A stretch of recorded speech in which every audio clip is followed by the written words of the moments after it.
This is Judge Joe Brown, and we're listening to We All Be News, news-free Dixie for the 21st century. Mr. Floyd, are you there? Yeah. So, Ms. Floyd, thank you taking time to sit down and interview with us. I want to ask you a couple questions. I know that you are one of the soul legends of Stax. You really define the Stax, and you also know to knock on wood as like one of that was actually your definitive career. You wrote this song for Mr. Otis REddIng, correct? Well, yes, Steve Cropper, guitar player of Booker T and MGs. Uh, we were writing a lot of different songs for different artists. This particular song, uh, we had an idea that it would be a great song for Otis REddIng. So we put the song together and submitted it to the company for Otis. But during that particular time, Otis' style was a little different from that particular song. And the company thought it was probably not the right tone for Otis at that particular time. So, but when they heard the song and they heard the demo for Otis and they heard the demo and everyone thought that it would be a good song to release on Eddie Floyd, and they did. So, good thing they did. No, here. Later, Otis, of course, heard my version of it and decided to do it along with Carla Thomas, and they did it as a duet instead of, single version, so turned out even better. I like the act because to me it's like people don't really understand. Like, yes, you known for writing that signature song of yours, but you actually was behind the hits for Carla Thompson. Thomas, excuse me, and you also worked with Mr. Wilson Pickett as well. So you really kind of created a path for other people to follow, a pathway for even some of your peers. Correct? Well, it seemed like it turned out to be that way. We just wrote songs and we had ideas for different artists, and if they liked the song, they would do it. And I was lucky, to get Wilson Pickett. Of course, Pickett and we came from a group called the Falcon, uh, 1959, and did a couple songs. So I knew Pickett all the way through the career. And he decided, he would do 6, 3, 4, 5, 7, 8, 9, and then we did one called 99 and a half, which was a good tune for him. And we did for Rufus Thomas, do the breakdown. Just the different one. Kyla Thomas, who is responsible for me coming to Stax. I met her in Washington D.C. Along with disc jockey A.L.L, who was disc jockey for a local radio station there. And we wrote these songs, Stop, Look What You're Doing to Me, Comfort Me. A couple of songs we wrote for Carla, and got a chance to drive down to Memphis and saw the layout, and everybody liked the songs, and that was the introduction of me coming to Memphis and actually writing for these artists. And I never dreamed I'd be able to write for so many different ones in the way that we did. But it really worked out really good that way. Well, I'm asking you, like you said, Carl Thomas, excuse me, was responsible for introducing me to the Stax company. When was your first time meeting Otis Redding? And do you know this guy was something special when you first met him? Well, I was knocked out of everybody when I basically met him same time I would have met Booker T and the MGs. He had really had Stax. I heard some of his tunes just before I arrived at Stax. And knew of his songs anyway. So I got a chance to meet him when he came into Memphis, into the studio. Yeah, when he recorded, and eventually then we went out in 1967. We did the Europe, first European tour. Going over to England and Norway, France, all Scandinavia, all those places. And we did shows together, during that particular time. So that's how I got a chance to meet Otis. He was dynamic, that's for sure. Definitely the leader of Stax Records in every way. and everybody followed suit, you know, kind of followed Otis, followed please, so, and came up with the Memphis sound. That's my definition of it. They all followed Otis Reed, and they made history. I know I still perform all over the world. Travel at least 11. Well, I've been traveling 11 months so far. I got only one more show to do in England. Amazing. On the 10th of December, and I would have been going the whole year, you know, just study. Well, 50th anniversary of Stax Records when we did that. We did L.A. Earlier this year. We did Austin, Texas. Of course, we did Memphis. You know, at the Walk-In Theater. Oh, yes, I was there. Yeah, it was a great show. And we've done England, France. I've been with Booker T and MDs and William Bell and all through Italy for the 50th anniversary of Stax. I'm also doing the show with the original blues of the Dan Aykroyd band. They've been celebrating the 50th anniversary because I sang, you know, all of the Stax record songs that the Blues Brothers recorded. Also with Booker T and MG, so just everywhere around the world we've been doing it all year long. And so, of course, they have to do Otis REddIng. That's for sure. I always say a tribute to Otis anyway. I'll add him in the show, actually, in London, because they'll always remember when we did the first tour, and Otis, you know, brought everybody over to England, and we did it all together. So it's been happening that way ever since. I mean, you know, at least in the name of Otis, we still do, you know, Down for the Bay. That's my favorite one. But that song, it wasn't actually completed when he died, correct? It was still in the process of being completed.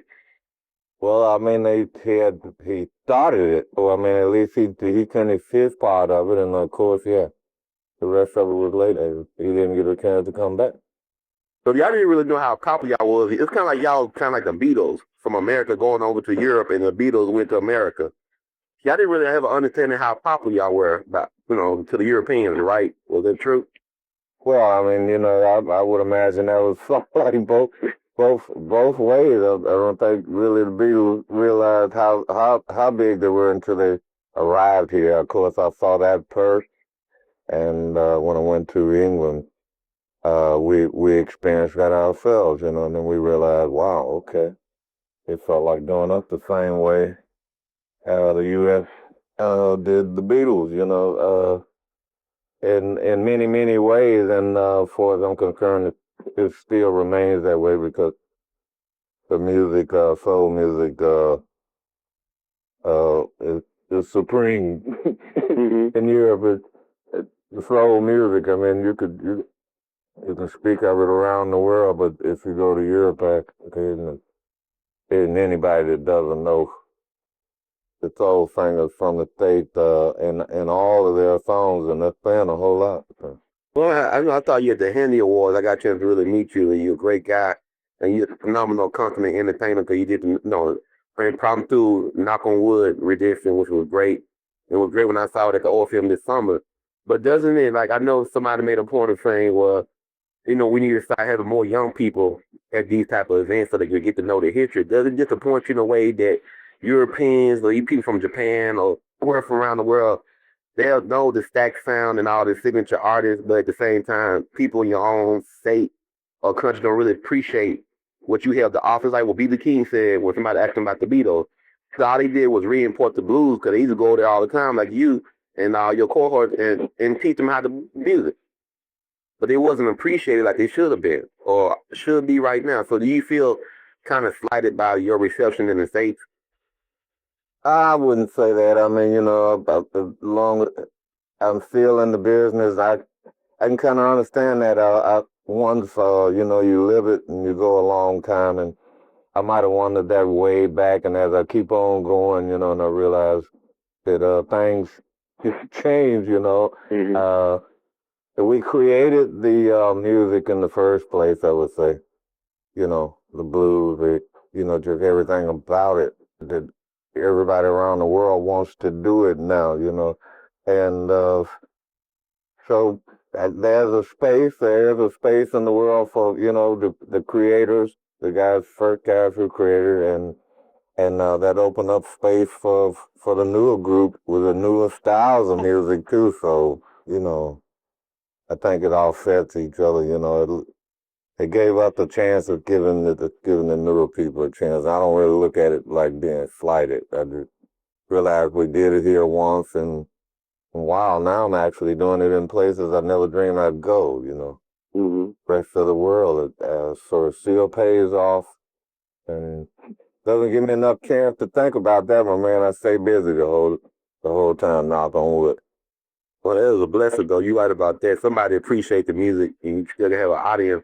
But when you do your shows, is it more? Who's in the audience more so? Is it majority white audience, or are there a lot of black people there still? I mean, what's the makeup? Yeah, but it's the audience. Yeah, well, in most places, it depends on where we are. Mm-hmm. It depends on, it depends on where you are, what type of show it is that you're doing. Oh well, if I'm in Italy and Italians, well, you might see one black Italian opposed to 100 million white Italians. So if I'm in Italy, more than likely it would be basically all white, but nobody really looks at it that way. That's just the way it is. Then you go to another place. Well, we go to Africa. We go to different places.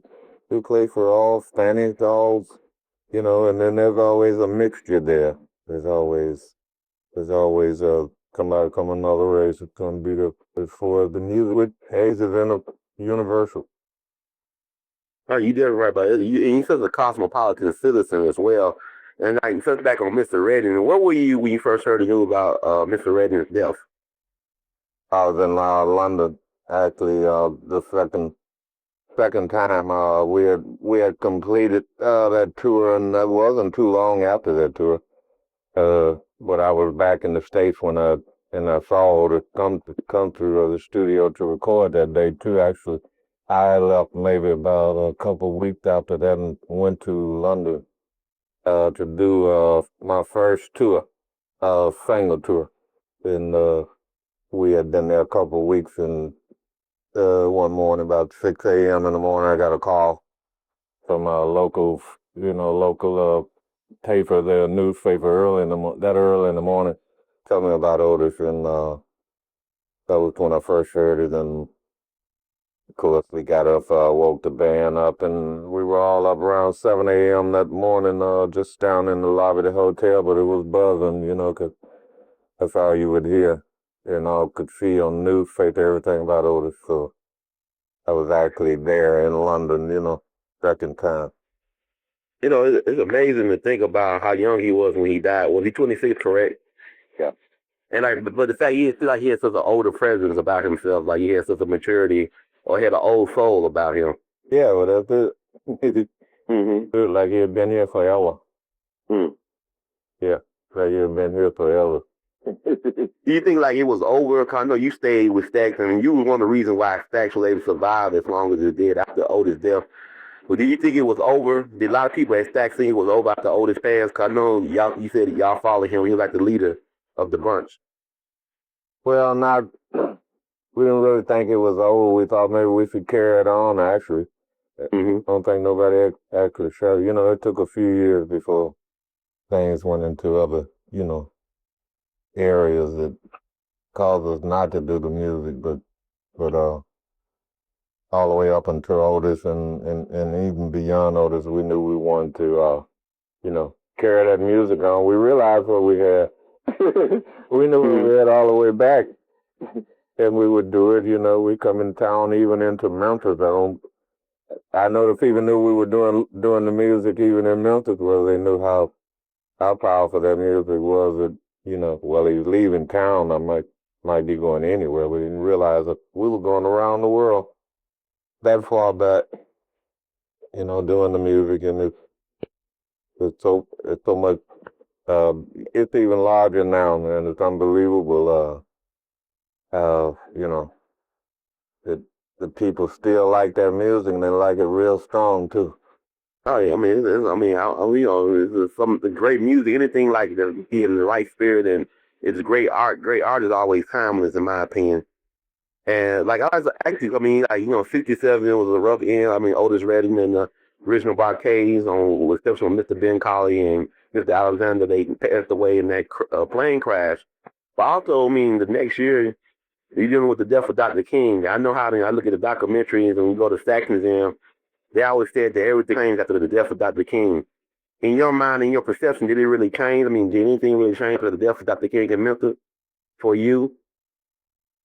What now? I'm sorry. I mean, did anything change after the death of Dr. King in Memphis as far as you would prefer with Stax? I'm missing the first part of that. I'm sorry. I was saying like when Dr. King got assassinated in Memphis. Oh, okay, Did anything like change? I know I look at the documentary when I go to the Stax Museum. They always say that everything changed after his death. Oh well, yeah, yeah. Everything in the world changed after his death, but I mean, still the music. I won't say that stopped that music, though. I don't know if that stopped the music. Mm-hmm. I mean, the attitudes and everything was different, of course. Nobody had experienced that before. But I don't know if that really stopped the music. I never thought it was stopping me because I was always moving. I was always going. I knew where the music came from.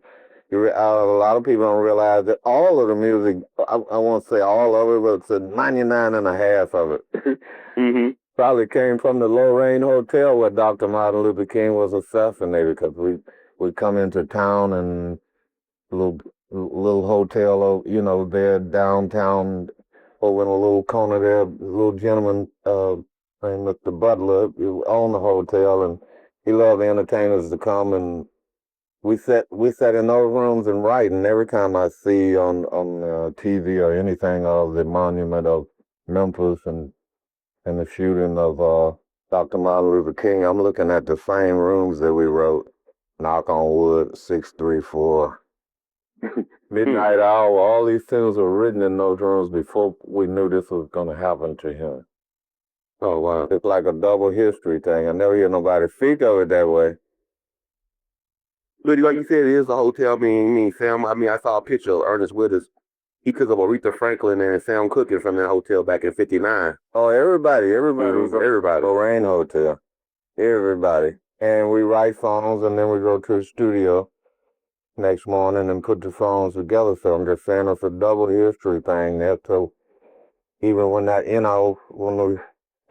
particular day I was recording in the studio when we heard about Dr. King, being assassinated at the LorrAINe Motel. I was living in Memphis then, though not at the hotel, but right away my mind could go all the way back to those rooms and see every corner of the LorrAINe Hotel, a little small hotel. Probably stayed in every room. And kind of ironic that all the history of that music started there first, and then in the ending was Dr. King. So it's a double history time there. I also thinking of double history. I like to touch. Are you in the process of writing your life story down, your memoirs, or anything like that? Oh yeah, I'm in the process of doing one that where I can get that done. We're working on it. So the reason why I say this, I think that, you should, a lot of times we don't give praise to our heroes. Like, as far as the black community, we don't really know our history. We don't know how to pay homage to people that really did something. You actually, before you came to Stax, was a pioneer. You set the template for the bands to come, like the Four Thousand and the Temptations. What you saw in your uncle, the record label. Yeah. Well, I had a double career there, too. After Salt Lake started in 1955 in Detroit, Michigan. Just started my career with a group called the Falcons, and we had quite a few artists. Wilson Pickett was out of that group, and Sir Mac Wright was out of that group, who wrote Mustang Sally and Keeper to Keep, all those things. And, just starting then, and as a kid, I met just about everybody. My uncle managed my group, the Falcons. His name was Robert West. and Catherine West, which was his wife. So it started, my group, the Falcons, they also started Diana Ross, who with the little group called the Primettes at that time. They wasn't with hadn't started with Motown at that time. So I met Temptations. I met, met the Four Tops was Levi Stubbs of the Four Tops, the lead singer of the Four Tops, and his brother Joe Stubbs was one of the lead singers of my group, the Falcons. So, it was quite a big family thing coming all the way through. Met Barry and them when they were first starting the label. Just everybody from Motown, that was the first introduction of me when we recorded in 1959, You're So Fine, which carried us straight to American Bandstand #1 record. Came back with Wilson Ticket on a tune called I Found the Love. So that was my first introduction. Yeah, I come from way back. way back, but luckily still be moving on. So anyway, that's my story of it, and I hope you're able to use it. Oh, dude, man, you're like a icon to me that should get their record. My thing is always like, I'm very passionate. I'm a historian, an armchair historian, but I'm very passionate about what you represent, sir, because basically you represent you had indirectly helped sponsor the Motown sound, and you helped the Stax sound. And like, a lot of people I know that I talk to that are really into the music, they love the Stax sound. I guess over the Motown sound, I just like, what is it about Stax? You think that Otis REddIng could have happened at Motown? The type of career he had. Definitely. Yeah. Yeah, I think it could have happened vice versa. I think you could have took all those people from Motown and took them to Memphis and took those people and took them to Detroit. No, that was destined to be. It had to be. On both, with both companies. But then there were quite a few other companies inspiring everybody too now, just from all around the USA. Duke and Peacock Records down in Texas with Bobby Bland, who had to get none of those guys, Cameron Huff, just everybody was doing a little something. So I'm gonna ask you before I let you go, what do you think about the music today, like the hip hop, the rap, and the R&B or lack of R&B today? I don't know if the R&B really does exist anymore. No, not unless we sing it. You're right about that. But what do you think about the state of music, and what do you think is the problem, if there is any problems, and what can we do as far as solutions? Well, all I can say is everything is here for hip hop or for any other style of music now. Way more than my imagination. From where I came, and I managed to experience some of this. But I don't really think it's like a problem other than don't like to be giving nobody advice, but as big as artists are becoming today, something with it. Plus, I can tell you, pass it on, and hey, God bless them, Let me let them. Hey, why not tear the music on, Now, and I found out how we like to be remembered, like how you like your career or how you like to be remembered as a person. And a musician. Just as a kind, loving person, I'll give a shit off on that. And I really do believe you would. I mean, you just got this sensibility. I mean, like, the type of person that you were when I met you at the Henry Awards, the way you carried yourself, the accessibility. I mean, you had a regalness about yourself. And you had a sense of loyalty. You had a sense of who you are. So it's very much an honor to be able to talk to you, Brother Floyd, on this phone line about your career, about Mr. Red, and about, today's news and anything else. And I'm looking forward to continuing the dialogue in the very near future with you as well, if you are open to it. Okay, thanks a lot. I'll be actually getting back in around the 15th. So I'll be in only for about 2 weeks. I start January 1st again in England for 3 months. You're a steady rolling man, like Robert Johnson. They're impressed on that. I mean, they still want me to do it, so why not? We wish you the well off that, man. I'm really thankful that you're still around. I know a lot of fans around the world are really thankful that you're still around. But I look forward to reading your book one day and hopefully seeing your life story on the screen. Oh, that's great. All right. Thank you very much. Hard report.